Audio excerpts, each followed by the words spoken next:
when we talk about stages, I mentioned before that this helps us to understand a little bit more about the cancer and what that means for you, both for treatment and kind of outcome. So, what is the outlook for patients with ovarian cancer? Yes, I mean, I think this is such an important question and one that is obviously in the minds of anybody who sees either of us as patients, right? I think the outlook of patients with ovarian cancer obviously has a lot of different factors that kind of go into that. So I always like to say, as I'm sure many people do, that like we hear a lot of statistics. Obviously, most of our patients will actually be in stage 3 or stage 4 when they present and see us as a patient. So the stage will make a difference. Obviously, the patients, my patients or our patients' general age and their general health status, because that may affect how one tolerates chemotherapy or surgery.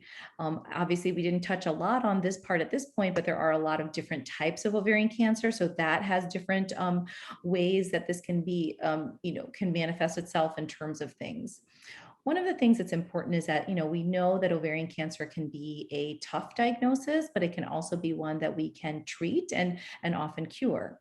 Now, the hard thing about ovarian cancer is that there is still a high risk of recurrence. And so really trying to like explore with your doctor, like what are the goals of the initial treatment? Are we trying to get rid of this completely? Like what are our chances of doing that? And what are the chances of needing,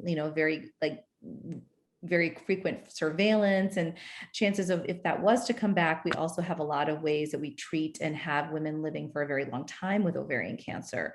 So it's not to sugarcoat anything because we really respect what all of our patients go through, but I think it's so individualized that finding like the right team approach to having your doctor help you figure out where that outlook lies is probably the best way to think about it. Yeah, and I'd like to echo that. I think often when our patients come to us, they want to know specific numbers because it helps to kind of understand where things are. And I think that those numbers can be helpful for understanding the big picture.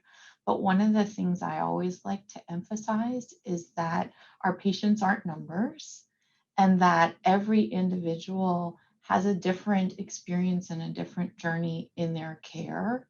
And that while those big numbers can be helpful in thinking about preparing for what may come in the future, having those really important relationships and conversations with your doctor about your care and who you are really important in making sure that you get the care you need as an individual.